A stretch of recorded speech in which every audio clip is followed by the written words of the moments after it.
Hello, everyone. Welcome back to Eternal Audio Diary, episode 3. It is 1:26 a.m. on November 7th, 2024. Just 2 days, or I guess a day and some change after the election took place, and things are not looking good. I fear for the world that we may be entering within the next couple months. Not the world, the America that we may be living in. If anyone in my family ever ends up watching this, I want you to know that within these next couple years, I better not hear a single complaint about any sort of financial issues, because clearly that's more important to you guys than the rights and equality and freedoms of your family members and friends and co-workers that are POC and women and LGBT community members. Clearly, finances and the price of eggs and being able to eat a steak rather than ramen is more important to you than people being able to live their lives as they deserve to and as they have the birth given right to.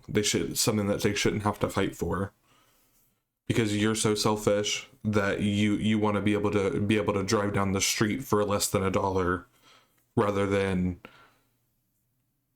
be able to talk to your kids every day. Because I know so many people who have family members that are Republican, especially parents, and they've already disowned from the family because of this. And it's because the candidate, sorry, excuse me, I've been drinking a lot of Pepsi today. It's because the other candidate is a POC woman who is more than qualified to do the job, but based off of her appearance and what she looks like, that is enough to deter so many people from voting for her.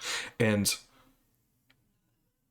because she doesn't fully align with some people's views, they wasted their vote on knowingly on someone who not only withdrew from the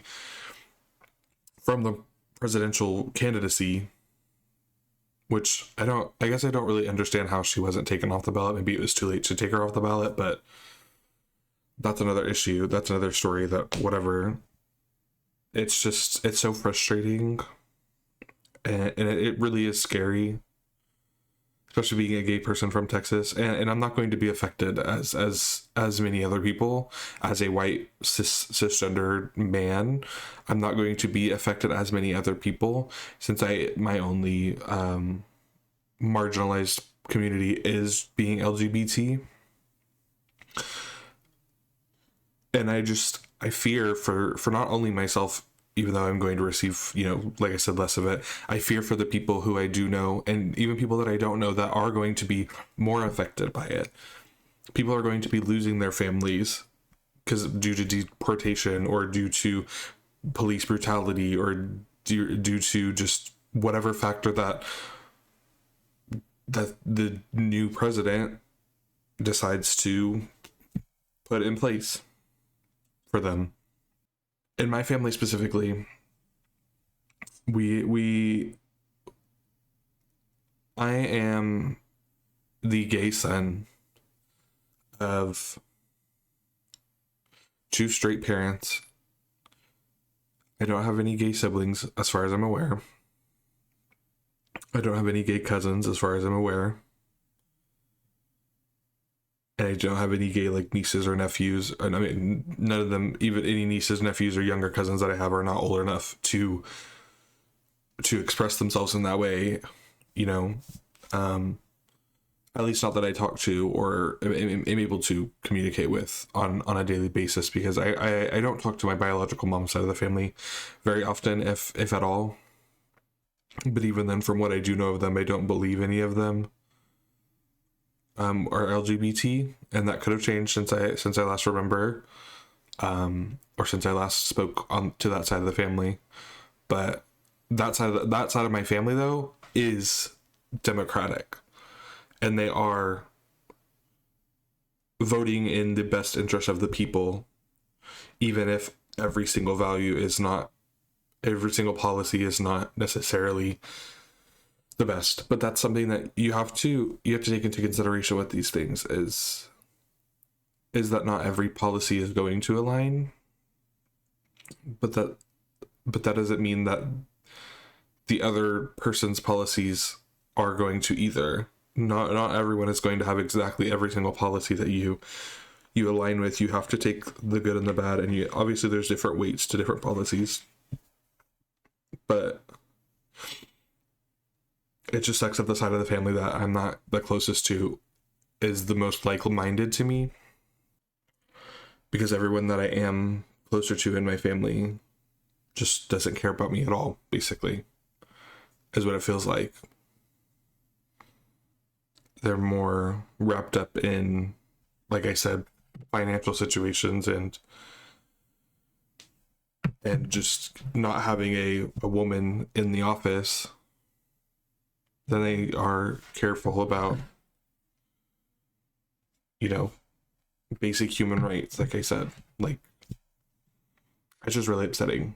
And like I said, I fear for what's to come. But I wanted to go ahead and get that out of the way because I was laying in bed, went and laid down around like 12:30, and I just couldn't sleep. I was so restless from the past few days. I didn't get good sleep last night either. But I just couldn't sleep, and that's why I got up, because I just wanted to talk about. I wanted to spill my thoughts on that, and I've been thinking most of my family is on Facebook, and I really wanted to make a post. I don't want to burn any bridges, and I don't want to, like, because that's my family at the end of the day. So it's like I don't want to break anything that doesn't necessarily need to be broken. At least not yet. Which I know is a little cowardice and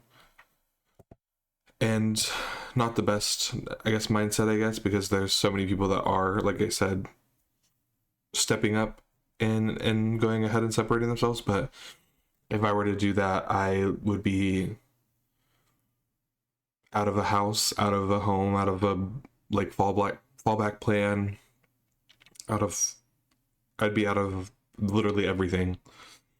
So it's not something that I can just do. But I mean, when I talked about it last episode, I was looking into going into college, and originally I was kind of looking in state and stuff, but I've definitely considered more out of state options since then, and I am going to be putting in some applications around, because I it's not going to be safe in Texas anymore if it continues how it is, if no recount is done, if no repeal of concession is made. It's not going to be good. And so I don't know where I'm going to land yet, but I'm not landing in the red, hopefully, because I can't, for my own safety, land in the red anymore. Oh my gosh, I'm sure my mic sounds crazy right now too. I just realized I slightly altered some of the settings, so we'll see if that helps or fixes anything. So sorry if that sounded crazy. I will not be re-recording that. So if that sounds crazy, if it sounds really crazy, then I will be re-recording this entire episode probably. But if it sounds like crazy but like bearable, hey, what can you do? Anyway, moving on to a topic that I had written down. So I live with my cousins, and we live in an apartment complex, and a couple months into me living here, I came home when I was working at Wingstop. I came home from work, or they picked me up from work, and they had basically said that they got a dog, And I came home and it was like a little German Shepherd puppy, and he's been here, for over a year now, because that's about how long I've lived, a little over a year. I think it was about this time last year, maybe a little bit over. Like he's been here for over a year now, whatever. And at first things were going good, but it's been a rocky road for him because a German Shepherd does not need to be cooped up in an apartment.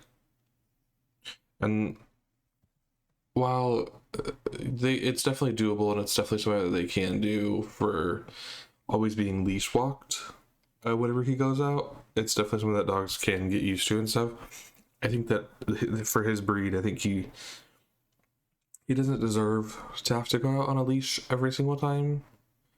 A dog like that deserves a yard or a space to be able to run around in that is outside and in the sun, that doesn't require them to be leashed or muzzled or harnessed or anything like that. Not that he needs a muzzle. He's pretty good around other animals. He also has a bit of, I guess, separation anxiety. So if all the doors in the house are closed, like if people are asleep in their bedrooms, and he's not in one of the rooms, he'll just go to the bathroom all over the floor. Even if we take him out, like right before we all go to bed, he'll go to the bathroom on the floor unless he's in one of the rooms, preferably not my room. If everybody's left the house, or even if the door's left open and someone's here but they're asleep, if there's no like activity in the house, he decides to pee and poop on the floor. Even if we just take him out. And he did that for a period of time, like around summer, like a little bit before summer, and then he kind of stopped. He kind of stopped for a bit. It is crazy because it literally feels like New Year's was literally just like a couple months ago, by the way. Like, I'm just thinking about what happened on New Year's with him. What was it? I don't even remember what I was saying. Oh, it's something that he has had, like he was doing up until like the later end of summer, and then he kind of stopped doing it for a good like month or so, and he's recently just started doing it again. So I don't know what his problem is, but if he does not go out within like 90 minutes of each other, he will just take it upon himself to do that if there's no other activity in the house. So I don't know what that is about exactly, but also if he is left alone in the house, as you're walking away, you can hear him like whining and barking and freaking out. He is pretty good about not tearing things up, like in terms of like curtains and blinds. He does take the couch pillows off the couch and chew them, and he has ripped a couple of stuffed animals from that they lift from the couch, but he's pretty good about not being too destructive. He just uses the bathroom wherever he pleases, which is an issue because it makes the house have a smell whenever you walk in, no matter how much you clean it. And I've said to them that he needs a new home. We've got other family members and friends say that he needs a new home. They know he needs a new home, but they've been saying that for months, and he's still here. And so just like the dog deserves a new home. You know what I mean? Like, the dog just deserves better. He doesn't deserve to be cooped up in an apartment, pooping and peeing because he gets left alone. He deserves a yard that he won't even realize he's being left alone in. And he deserves owners that give him attention 24/7 like he demands. And some people are probably thinking like, why don't you find somewhere for him? It's not my dog. It's not my responsibility to do that. I'm not the one who picked him up or paid for him or however they even got him here.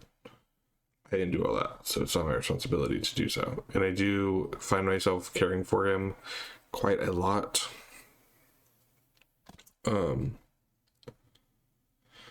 Which is something that I've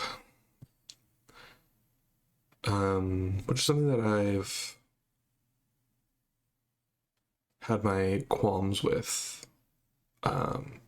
throughout the time that we both shared the space, but I mean, it's not that big of a deal, so it's like I don't really care. whatever. Does it annoy me sometimes? Sure. But what can you do? Just take the dog out. It's not my fault that the dog can't use the toilet. But yeah, I just think it just makes me sad sometimes too that he just has to live how he's living when he's because if it was a smaller breed of dog, it'd be kind of a different story, because smaller breeds can be more like adaptive and accepted in the indoor kind of situation. But I don't know, just bigger dogs, just it always makes me sad when I see that they're like stuck indoors all the time. So I don't know. I just think that someone needs to get on that. But oh well. If it happens, it happens. If it doesn't, it doesn't. And it's not like the dog is depressed. The dog is very happy. He gets super excited when he sees all of us, and he never like really barks or growls at any of us. I mean, he has a little bit of food aggression, which I've been trying to work with him on, where if you try to like touch his bowl while he's like eating or drinking out of it or anything, he'll growl at you. Or if you like try to grab his harness while he's drinking or eating, like if you like put your hand near his harness at all, not even necessarily trying to grab it, he'll growl. And so I'm trying to work on that with him. With whenever he is eating, I'll like pet him. I'll pet him near the harness. I'll pet the top of his head. I'll pet his like his neck and stuff like that. And he's gotten a little better. But I think it's because he's been able to differentiate whether when someone's trying to remove him from the food area or when someone's just trying to pet him while he is eating. And so I think that's at least helped him differentiate it. Obviously, I think if I were to grab his harness while he was eating, he probably would still be a little upset about that, which is something that I am not qualified to deal with because I'm not trying to get bit by a dog. Which I don't know if he would necessarily bite me. But I would like to not have to find out. So, yeah. And like I said, he's getting better with the differentiating if someone's trying to take it away or if someone's trying to just interact with him while he is eating. And I mean, it's also fair. If I'm eating, I don't want to be messed with either. Like I don't want someone coming up and giving me a hug while I'm trying to like down a burger, or someone coming over and giving me a noogie while I'm trying to suck the noodle out of my cup. Like I don't know, like it's like I understand, but I think it's just something that it's a habit that definitely needs to be broken in the event that whenever he gets a new home, if the new home has a child and the child walks up to him and is messing with his any part of him or like trying to like mess with him at all, he won't attack the child. So it is something that I think a habit that definitely needs to be broken, at least, and I think I've been doing a pretty good job at breaking the habit. And he's a German Shepherd, so he's really smart. Like he can pick up things pretty quickly, so he does learn commands and stuff pretty quickly. Like he also gets kind of excited for food as well, even if he could literally eat 8 times a day and still be excited every single time. So sometimes obviously like I said, I only care for him sometimes, so much that like they are pretty diligent about caring for him, but whenever I have to feed him or something, usually it's like nighttime, because it'll be like when they're at work or whatever, and they're not coming home, so they need me to feed him. So it'll be used. I'll start filling up his food bowl, and of course he's like hovering around me, running around in circles, going crazy near me. And when I go to set his food bowl on, there has been a time where he has knocked the food bowl out of my hand because he was so excited and like running around and stuff. So he knocked the food bowl out of my hand, and the food went everywhere. So I've been, before I even begin to bend down to put the food bowl down, I'll say wait, and he will sit, or he'll back up and then sit down. And then that's something that I kind of have to do a couple times because as before I even set it down, like if I start bending down, he'll like get up and start running to it, and so I won't set it down all the way. I'll stand back up straight and I'll say wait, and he'll sit back down, and then I'll start to go down, and if he moves at all, I stand back up and I say wait, and I'll do that. I want some days I'll do it longer than others, but I'll do it until I can get it at least touching the floor before he moves. Most days that I feed him, and so he's picked up on that with me at least. I don't know if he does that with my cousins, but it's something that I've been working on with him as well, just so he doesn't knock food out of our hands again. And in the event that he gets a new home, hopefully he doesn't knock the food out of their hands either. They're feeding him. So German Shepherd is also a breed that if I were ever on my own and wanted to get a dog, I would never get a cat, I don't think. At least not by itself. Like I would have to have dogs first and then be like, do I want a cat? Like, and then think about it. Or if I had a partner, then that's something that we would talk about, which most of the people I find myself interested in are usually cat people anyway. So it is a little bit of a balance with finding a dog person, cat person dynamic. But if I were to be, looking for a dog, if I could just purchase whatever dog or, go to any shelter and pick any breed or whatever, which I do think rescuing animals is important, even though I do have my ideals and goals. A German Shepherd would never really be my first pick in the lineup of any dogs ever. Like if the nearest shelter to me was like German Shepherds only, but there was a shelter that was about 30 or 45 minutes further that was more had more variety. I would probably try to go to the more variety one unless there was nothing at the more variety one that spoke to me. But yeah, typically I would never choose like a German Shepherd, because it's not that I don't like bigger dogs. I think I could be fine with bigger dogs, but I want like an Italian Greyhound, or oh my god, I just lost all my train of thought with the types of the breeds of dogs that I like. Italian Greyhounds, Bull Terriers. So like a Shepherd. I don't think I would ever go for like a Shepherd kind of dog, like a Australian Shepherd, German Shepherd. Is it a Catahoula? I think I would never do like that either.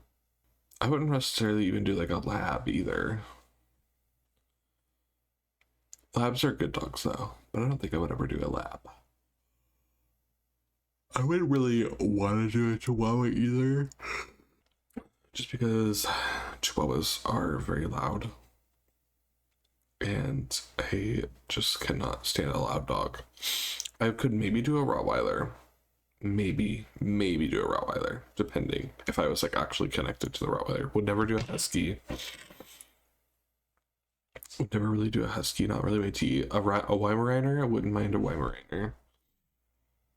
And obviously some of these dogs are more compatible with kids than others. I wouldn't necessarily mind a poodle. I think that would be another one that would like depend on the connection, but definitely wouldn't be my first pick. Would never do it. I don't know. I might do a Dachshund. Dachshund's probably another one that I might do. Probably wouldn't do like a Beagle or like any sort of super like the ones with the big floppy ears. I think it's a Basset Hound or something like that. I probably wouldn't. Not Basset. Is it a Basset Hound? Yeah, it is a Basset Hound. Yeah, I probably wouldn't do a Basset Hound. Yeah, I think I would only do like a Greyhound or like any sort of like that kind of breed of like hound. Because hound dogs are also kind of can be a little difficult to not only like not like associate or like socialize, but like with like other types of pets. Like hounds are obviously called hounds for a reason, so they could be a little weird with other types of pets, like cats or hamsters or stuff like that. So I would not do any other hound. I just really wouldn't really want to do like any sort of like super long hair dogs either. So I prefer like a shorter hair dog than a long hair divas. Like a corgi, I don't think I would do a corgi either. Oh, a Cavalier King Charles Spaniel. Those are kind of cute. A little spaniel could be cute too. Cocker spaniels, the Cavalier King Charles, or like a French bulldog. Those are cute too. I don't know. Nothing like too big. I think I would never really go over like a medium-sized dog. Nothing that I couldn't pick up because I like picking up my pets. So if I wasn't able to pick up the pet, if it was like too big, I would not be living for that. Or like a Yorkie. I don't know. Yorkies can be kind of scary though, because they can be a little small, and that can be a little intimidating for me because I'm a big bitch.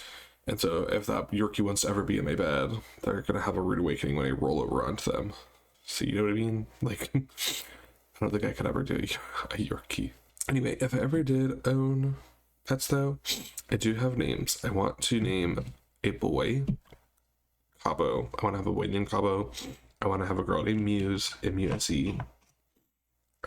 And that's pretty much all I have picked out is Cabo and Muse. Because I just think those are really cute names for dogs. So when I get my own dogs, be prepared to meet Cabo and Muse one day in the future when I get a dog. Yeah. Moving on.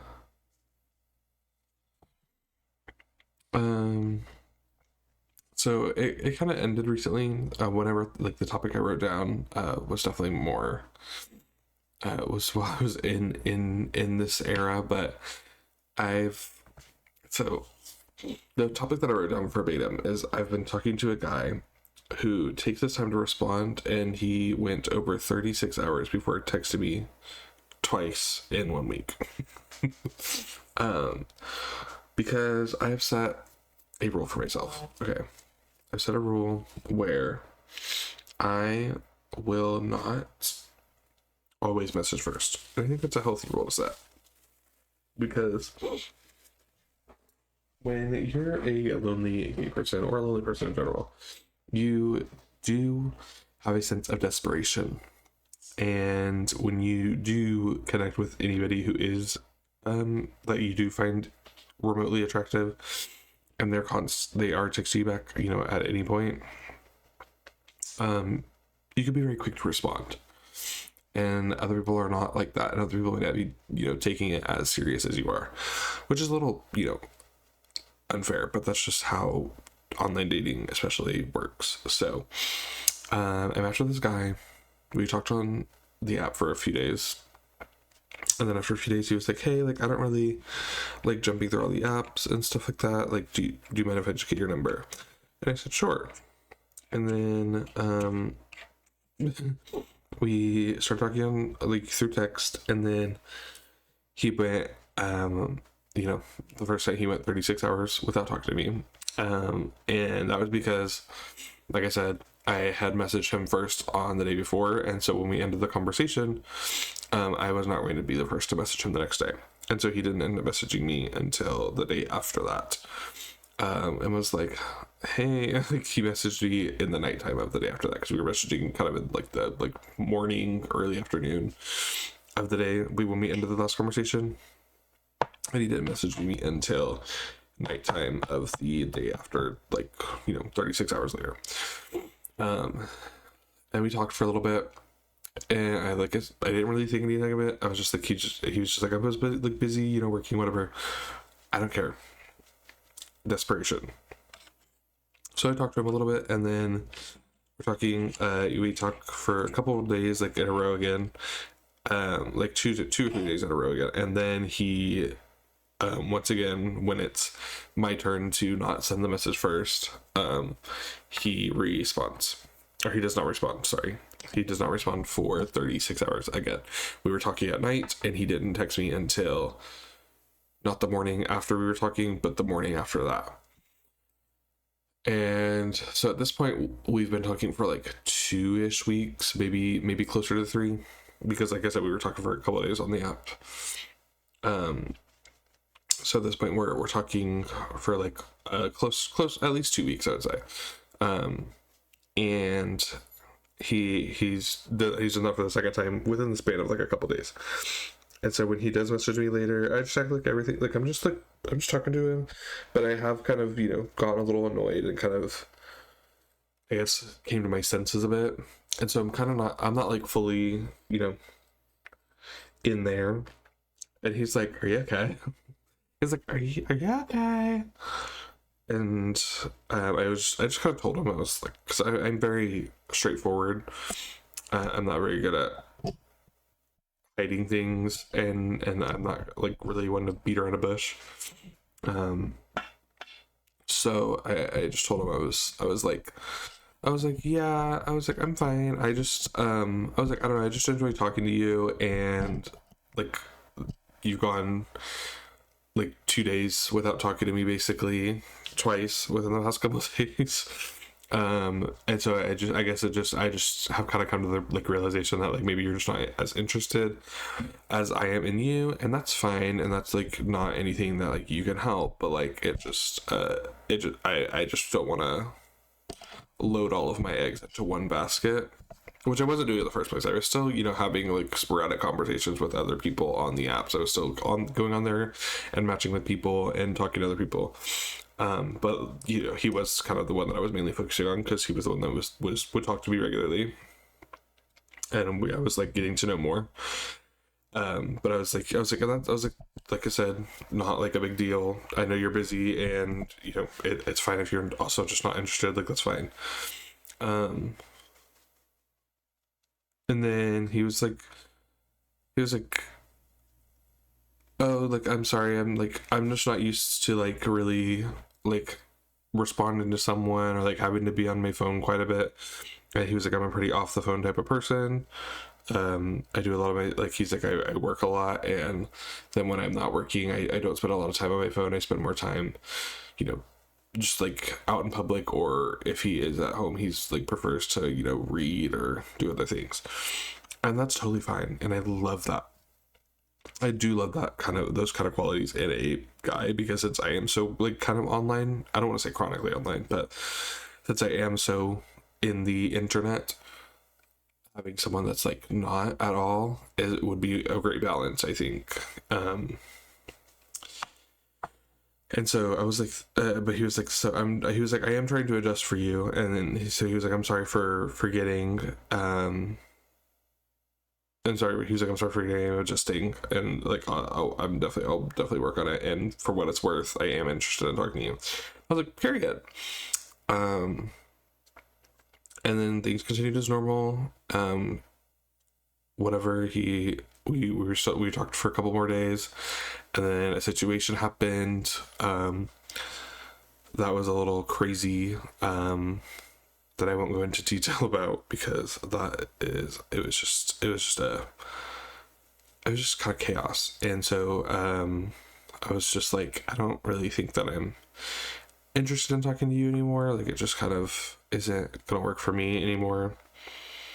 And let's just say I do have some trust issues, and I went into the dating space recently with the mindset, and I talked about that in one of the past episodes, that went into the mindset of, not caring about my perception necessarily and stuff like that. But I also went into the mindset of just taking people's word for it.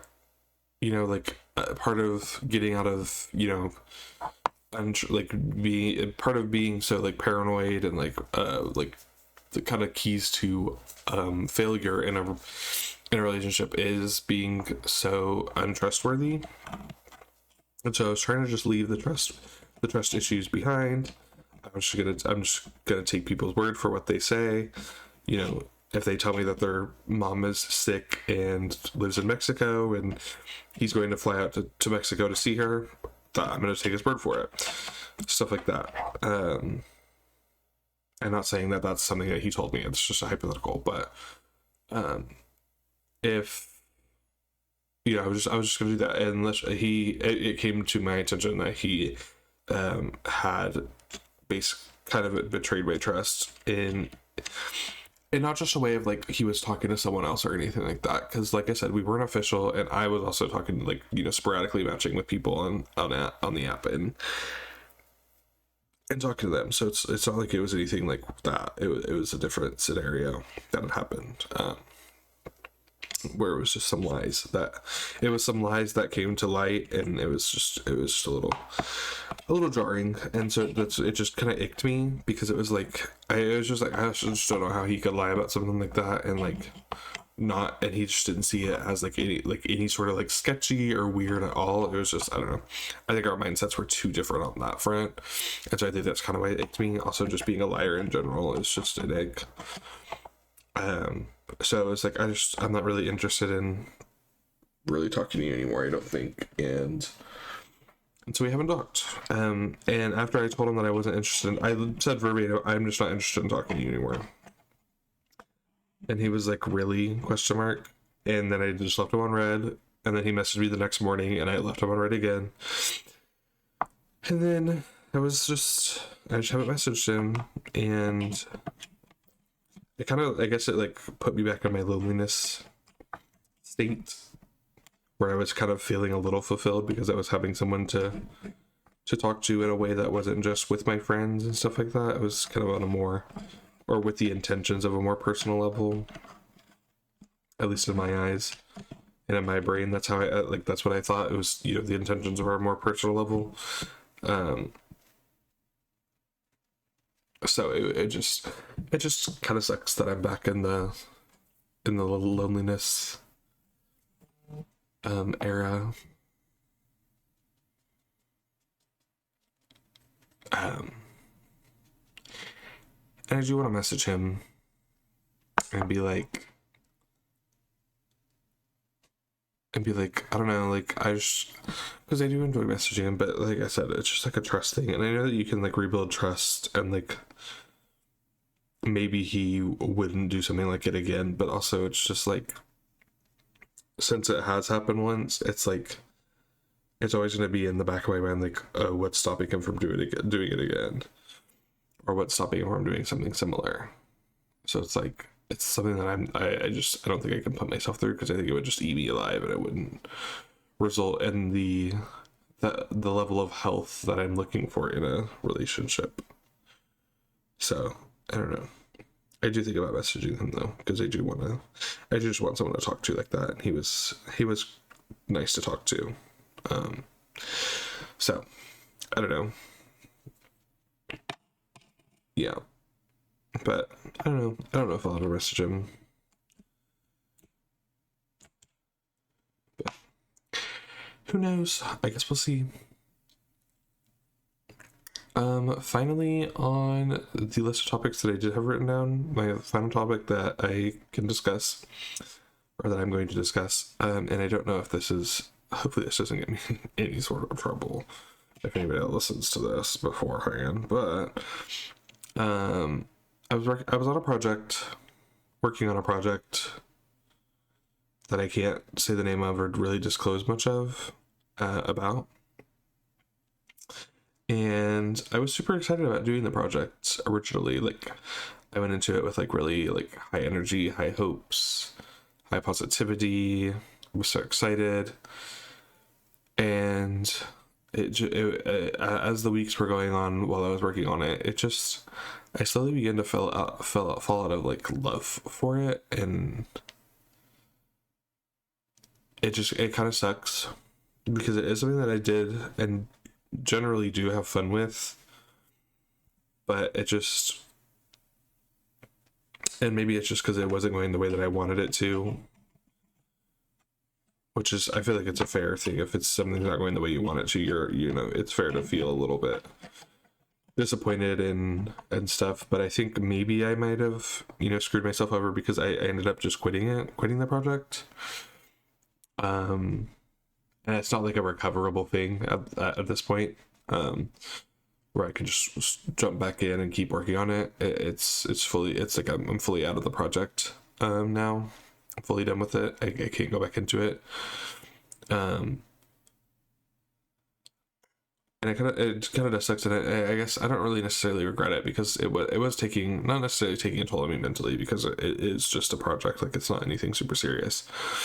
But since it was going so not in my favor, I just couldn't do it anymore. And so I think if I had continued to do it and continued for it to not go in my favor even more,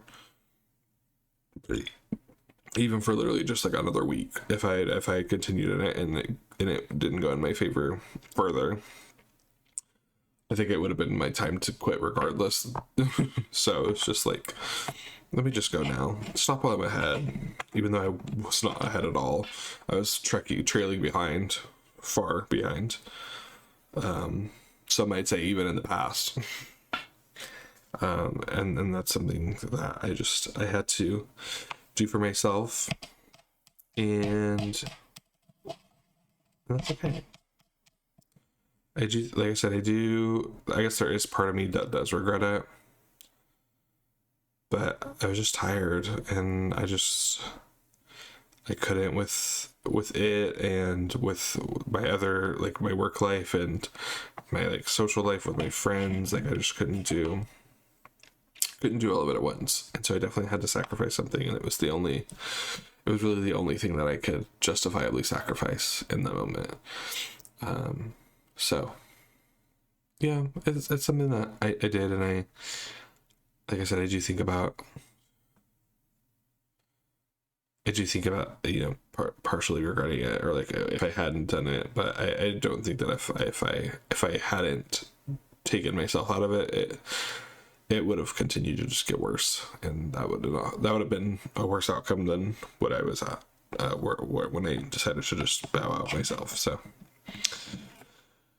well, yeah. So that's where I kind of stand on that. But I think I'm gonna go ahead, and that's pretty much all I have for you. I've discussed all my topics. I need to write more down before I get down for another filming sesh. But that's pretty much all I have for you guys. The first 3 episodes done. Woo! Woo! Ooh, ooh. What you know about that? Ooh, ooh. Yeah. Crown Jewel is officially airing December 16th. We've got most of the episodes posted. Just need a couple more edits on some of the later episodes. But I mean, obviously that's something that can be done still. And I could definitely have that done before the upload date if I really wanted to. And I do want to, but if I really like absolutely needed to, I could have it all done before the premiere date. But it is something that I could also still work on editing as it's premiering, as long as I get it up before the actual premiere date is supposed to happen. You know what I mean? So yeah, December 16th, Monday, December 16th at 7 p.m. Central Standard Time. Crown Jewel will begin airing on the YouTube website and app on the Crown Jewel page. That's going to be youtube.com/@CROWNJOULE to watch that. It'll be I might link it in the description of this video specifically, so be on your wits about that. And you can find me on any socials at Eternally Stevie. You won't find me on every social, but you can look if you want. You can look on most of them, and you'll find hopefully someone. And if you don't find someone, then I'm not on that social. That's ETERNALLYSTEVIE, Eternally Stevie, on all socials that you want to look me up on. That's all I have for you guys, though. Peace.